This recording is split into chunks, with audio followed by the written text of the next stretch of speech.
l'idée, c'est être capable de te regarder dans la glace et de te dire, est-ce que je suis suffisamment au travail pour pouvoir me dire que je suis en train de développer mon art, de développer ma compétence et d'être meilleur dans mon travail tous les jours. Et ça peut paraître évident ce que je dis là, mais en fait on est dans un monde qui est dicté par la moyenne. On est dans un monde qui est dicté par la moyenne d'un côté, avec l'école qui nous éduque à être tous pareils, avec le même niveau de connaissance sur plein de choses, et de l'autre côté, on est aussi éduqué à avoir plein de réseaux sociaux qui nous attirent, qui pompent notre temps, et du coup, à la fin, c'est logique que à la fin de la semaine, on n'ait pas forcément passé tout notre temps à travailler sur nous, travailler pour être meilleur dans son travail.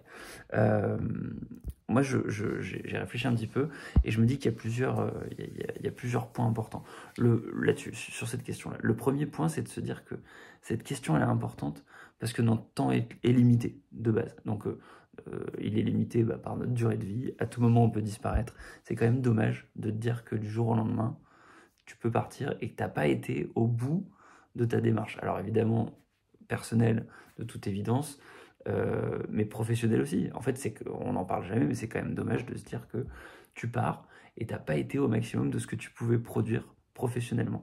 Alors, le mieux, c'est artistiquement pour laisser une trace à la postérité, mais de manière professionnelle, c'est quand même cool aussi de se dire, j'ai donné le maximum, je suis au max de ce que je peux produire, je peux pas faire plus. Et ce sentiment-là, je suis pas certain qu'il y ait beaucoup de gens qui le ressentent. Est-ce que toi, tu ressens que tu produis le maximum que ce que tu peux dans ton travail aujourd'hui? Vraiment. Genre où tu te dis, j'arrive le matin, toute la journée, je suis à 100%, et quand je pars du travail, j'ai donné mon maximum. Est-ce que vraiment tu peux te dire ça?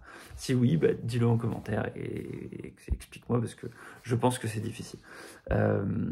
Ensuite, il y a un point important, c'est que pour développer une compétence, alors c'est les discussions de fin d'année avec les frères et sœurs, hein, il faut 10 000 heures pour maîtriser une compétence. Et c'est documenté dans pas mal de livres.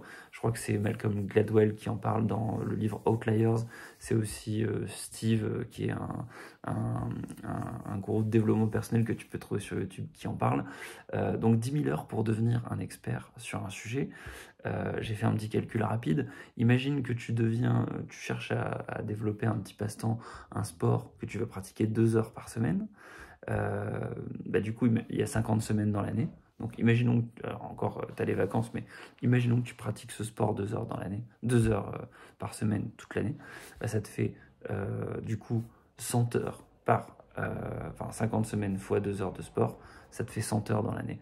Et du coup, pour avoir 10 000 heures, il te faudra 100 fois 100 heures, donc 10 000 heures. Et donc ça fera 100 ans. Ça veut dire que pour devenir un expert, si tu penses juste aller faire tes 2 heures de sport, en fait, il va te falloir 100 ans de pratique.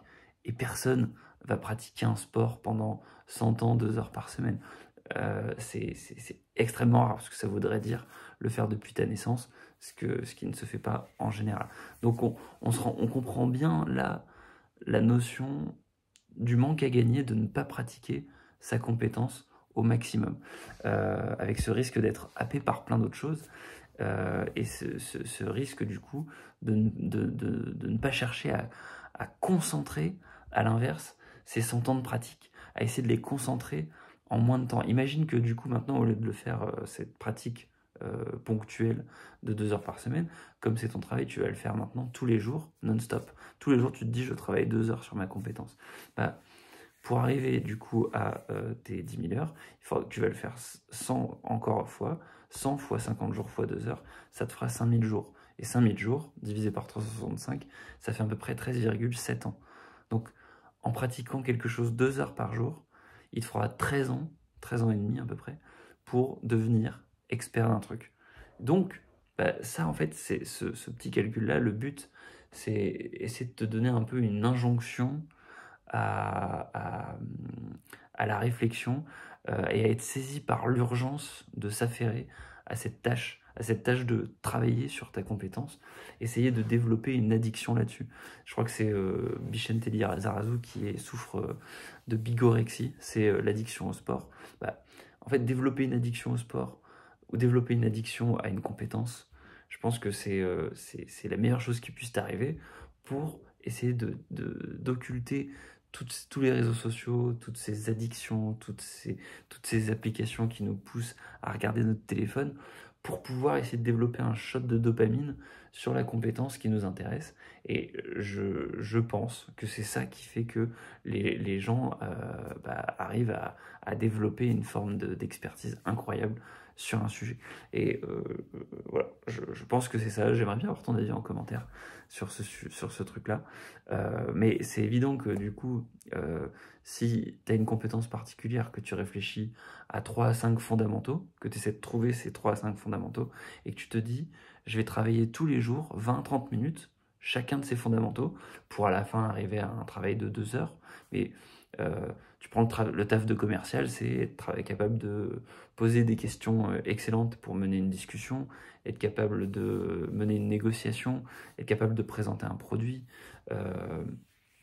Ça, par exemple, c'est 3 exemples que tu peux prendre. Tu fais ça 3 fois 30 minutes toute la journée. Travailler sur les objections de ton produit, c'est un autre 30 minutes. Bah, ça fait tes 2 heures. Est-ce que tous les commerciaux passent 2 heures par jour à travailler ces 4 points-là, en fait? C'est pas sûr. Ils le font parce qu'ils sont face à des clients, parce qu'ils sont obligés de le faire. Mais s'ils se mettaient cette discipline-là, est-ce qu'ils seraient pas meilleurs, en fait?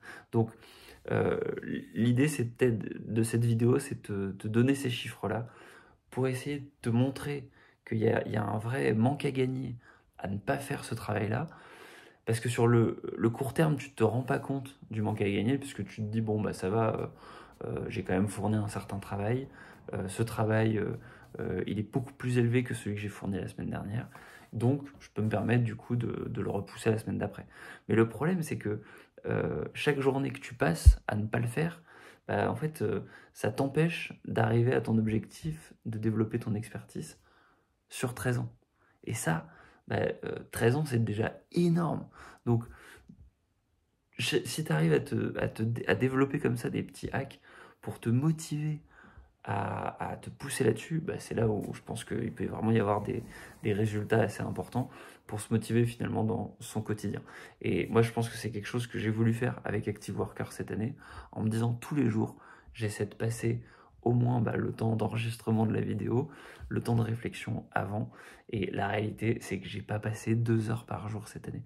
Donc, ça, c'est assez rigolo. Mais c'est la vie, c'est comme ça. Par contre, mon objectif, c'est que l'année prochaine, je me donne un montant de temps obligatoire à travailler sur la chaîne YouTube tous les jours. Ça ne veut pas dire que je publierai une vidéo tous les jours, mais je me dis que ça peut être intéressant d'un point de vue discipline, de finalement se donner un objectif et c'est de travailler tous les jours un temps minimum sur la chaîne YouTube. Voilà. Bon, j'aimerais bien avoir ton avis du coup. Quelle est toi la compétence que tu travailles et qu'est-ce que tu te donnes comme objectif en 2023? Comment est-ce que tu frames ça? Comment est-ce que tu conceptualises ça? Sur ce, je te dis à la prochaine. Ciao, ciao.